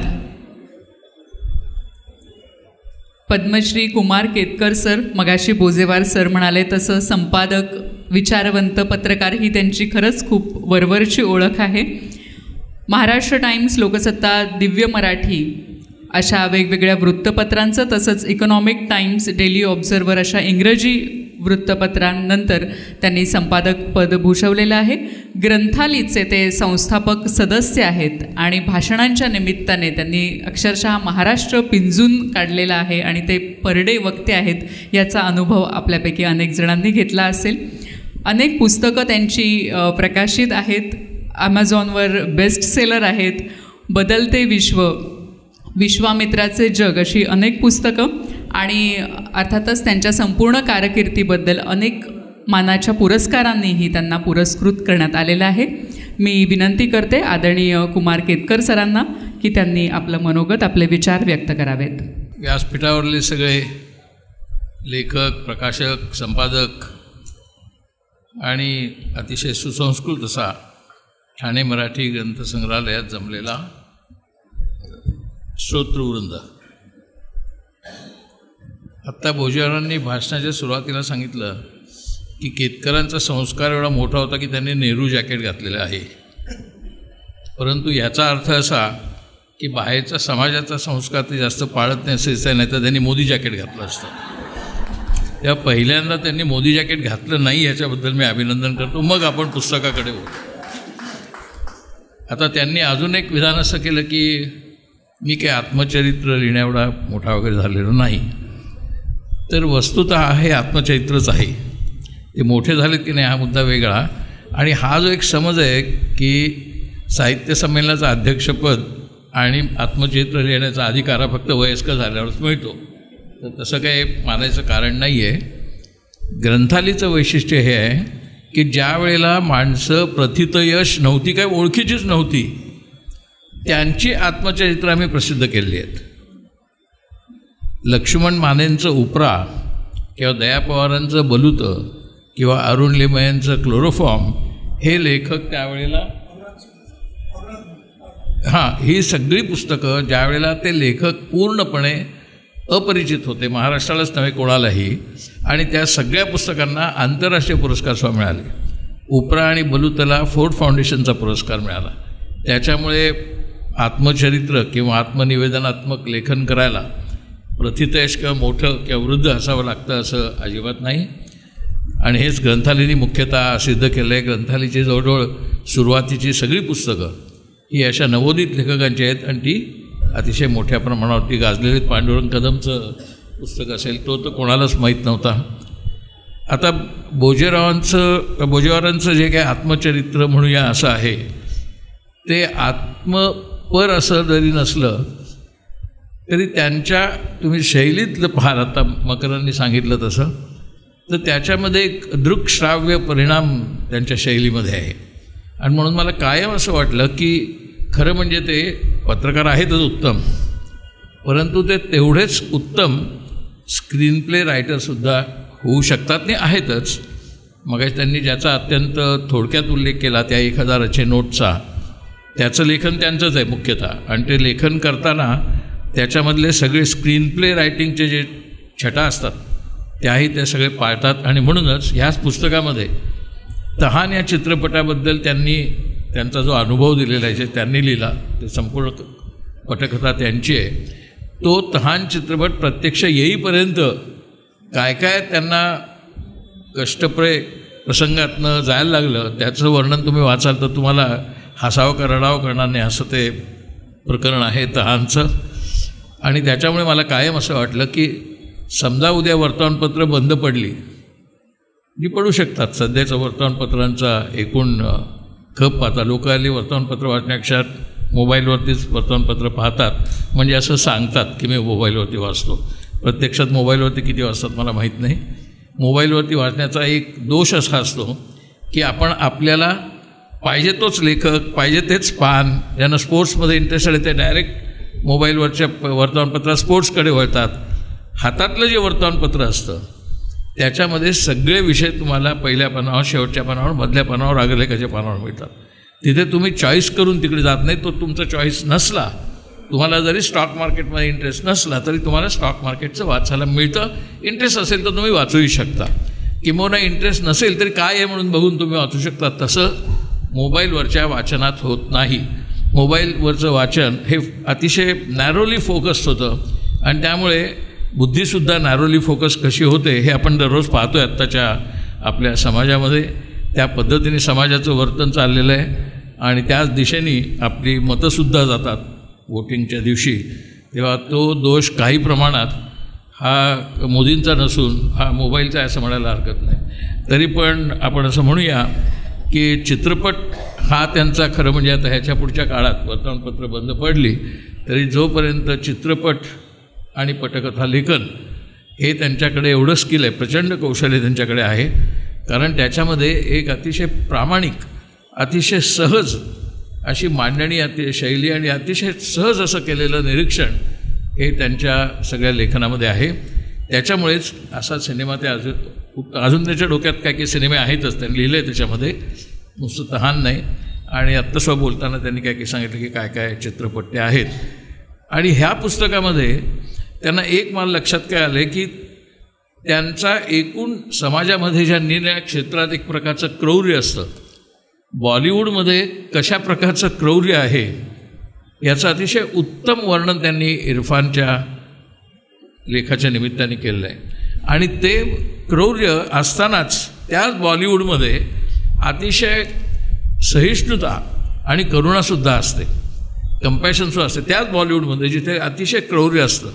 आणि त्या पार्श्वभूमीवर इरफानच्या आयुष्याच्याबद्दल त्यांनी जे लिहिलेलं आहे, खरं म्हणजे इरफानच्या आयुष्याबद्दल त्यांनी जे लिहिलेलं आहे ते वाचताना मला मकरंदसारखंच असं लक्षात आलं की इरफानच्या आयुष्यक्रमातसुद्धा बोजेवारांचा आयुष्यक्रम येतो, तसाच येतो.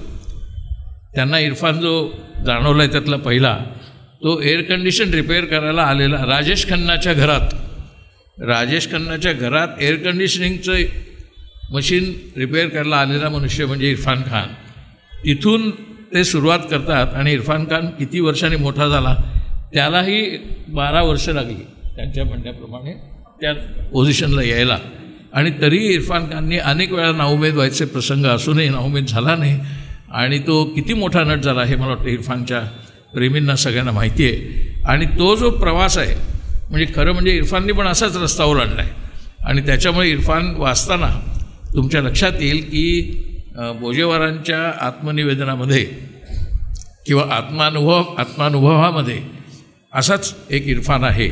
आणि त्या इरफानचं लिहिण्याचं कारण आणि म्हणून तो लेख घेतला योग्य केलं आहे, ते एकदम बरोबर, तो अजिबात चुकीचा निर्णय आहे की हा विषय चुकीचा आहे का नाही. आता आणि मी रस्ता ओलांडला ही काही भावना फक्त आपल्या देशातली बोजेवारांपुरती मर्यादित नाही आहे.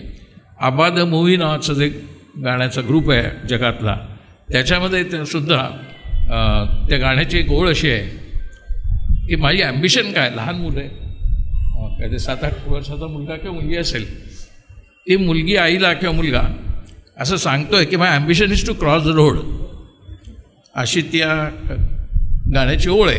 तर त्या मुलालासुद्धा म्हणजे जी भावना जाणवली ती त्या पुस्तकात आहे. त्यामुळे त्यातला जो इनोसन्स आहे त्याच्यामधली जी अतिशय साधी महत्त्वाकांक्षा आहे की मला रस्ता क्रॉस करता आला पाहिजे, तसाच रस्ता बोजेवारांनी पण अतिशय ओलांडलेला आहे. अरुण शेवते आणि हिंगलाजपूरकर यांची एक म्हणजे चांगल्या अर्थाने जर म्हणायचं झालं तर एक लॉरेल हार्डीसारखी जोडी आहे ती. ते बहुतेक प्रकल्प एकत्रपणे करतात आणि इतक्या उत्तम प्रकारे करतात की आपल्याला कोणी विचारलं की लॉरेल हार्डीमध्ये तुला लॉरेल जास्त आवडतो का हार्डी, तसं कोणाला सांगताच नाही, आपल्याला लॉरेल हार्डी आवडतो असं म्हणतो. तसं त्या दोघांचं आहे. ते दोघे गेले कित्येक वर्ष सातत्याने एकत्रितपणे अनेक प्रकल्प करत आलेले आहेत आणि ते प्रत्यक्ष पाहिलं आहे मी ते कसे करतात ते. कारण मी पण त्या दोघांना आता खूप वर्ष 30-35 वर्ष तर अरुण शेवतेला आणि सुदेश तर आमच्याबरोबर ग्रंथालयात आमच्याचबरोबर वाढला आहे. त्यामुळे सुदेश 10वीत होता तेव्हापासून मी आणि सुदेश आम्ही त्यांना पाहतो आहे. आणि सुदेशची ग्रोथ जी आहे ती त्यांनी एक नाही तर अनेक 100 रस्ते ओलांडलेले तसे आहेत, असं म्हणजे अतिशयोक्ती नाही. आता कालचा जो कुमार गंधर्वांचा कार्यक्रम झाला त्या कार्यक्रमाचं संपूर्ण व्हिज्युअलायझेशन डोक्यात पहिल्यांदा हा कार्यक्रम कसा व्हावा याचं व्हिज्युअलायझेशनचा प्रामुख्याने सुदेशने केलेलं होतं. आणि ते प्रत्यक्षात तसं झालं. त्याच्या पाठीमागे किती श्रम होते हे मी प्रत्यक्ष त्याला ऑफिसमध्ये काम करताना पाहिले. कारण मी त्या कामाच्या प्रकरणामध्ये अनेक वेळा ग्रंथालयाच्या ऑफिसवरती जात होतो. बोजेवारांनी जो 1000ची नोटचं स्क्रिप्ट लिहिलं त्यावेळी तर मी त्यांच्याशी सहवासात होतो, गप्पा मारायचो. त्या चित्रपटाला 32 पुरस्कार मिळालेत, आंतरराष्ट्रीय 32 पुरस्कार. आणि त्या चित्रपटाचे निर्माते श्रेयरी साठे यांचे पिताश्री आज इकडे या कार्यक्रमाला हजर आहेत, कारण तेही यांचे मित्र आहेत बोजेवारांचे. आणि त्याच्यामुळे मला लक्षात आलं की त्या चित्रपटामध्ये सुद्धा जी सहिष्णुता आहे किंवा जे क्रौर्य आहे ते बोजेवारांनी एकूण जे पाहिलेलं आहे, नुसतं जीवनात नाही विविध क्षेत्रात, त्याच्यामुळेच त्यांना त्याचं अंडरस्टँडिंग उत्तम आलेलं आहे. आता एक म्हणजे माझ्या आणि त्यांच्यामध्ये सुद्धा एक समानता दाखवायचो, मी सांगणार नव्हतो पण आता तो आल्याचा विषय म्हणून सांगून टाकतो.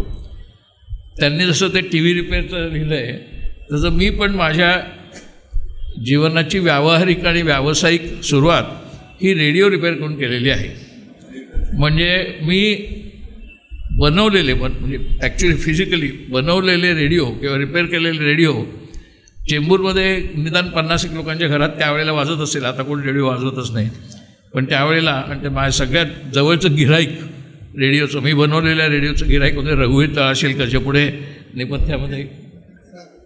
तर मुद्दा असा की त्यावेळेस मलाही माहीत नव्हतं मी पत्रकारितेत येईन, फक्त फरक असा म्हणता येईल की मला पत्रकारितेत याची इच्छा होती, मला रस्ता सापडला आणि म्हणून मी ओलांडला असं नाही, मला तो ओलांडण्याचा प्रश्नच होता, मला यायचंच होतं पत्रकारितेत.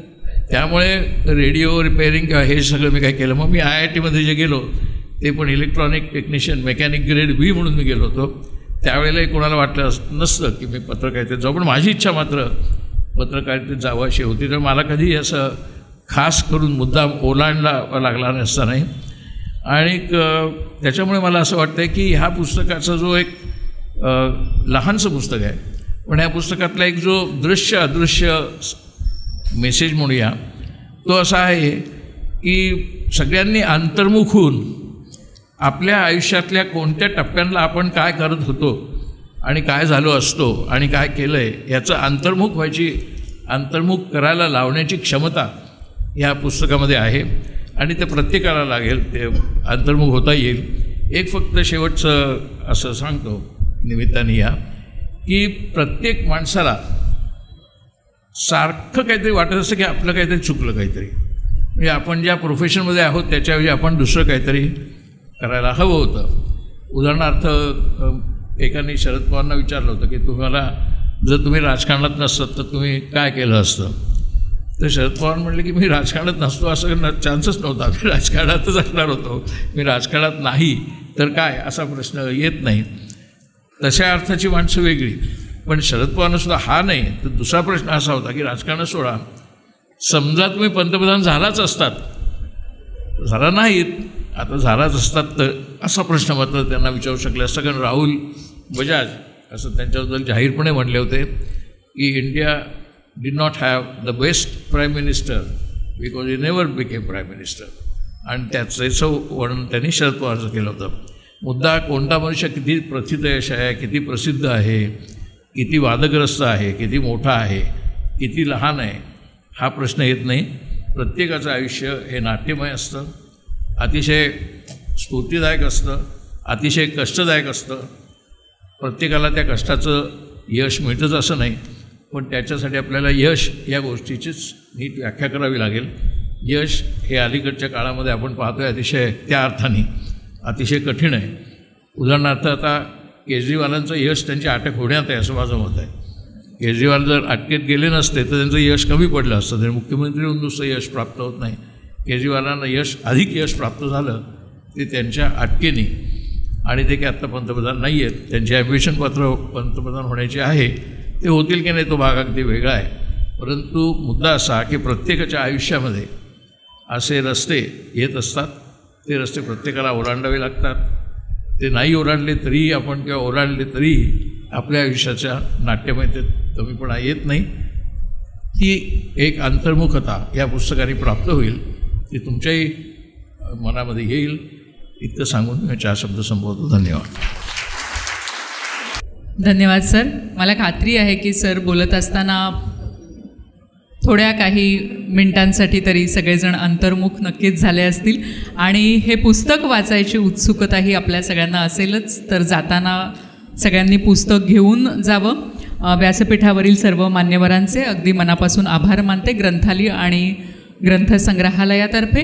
आणि प्रत्यक्ष भेट दुरापास्त होण्याच्या युगामध्ये आपण सगळेजण आपल्या घरामधले आणि इथले रस्ते ओलांडून इथे आलात, एकत्र आलो, आपली भेट छान सुंदर संध्याकाळ झाली, त्याबद्दल सर्वांचे पुन्हा एकदा धन्यवाद. आणि हा कार्यक्रम इथेच संपला असं मी जाहीर करते. मी मृण्मयी भजक सगळ्यांची रजा घेते. नमस्कार, धन्यवाद.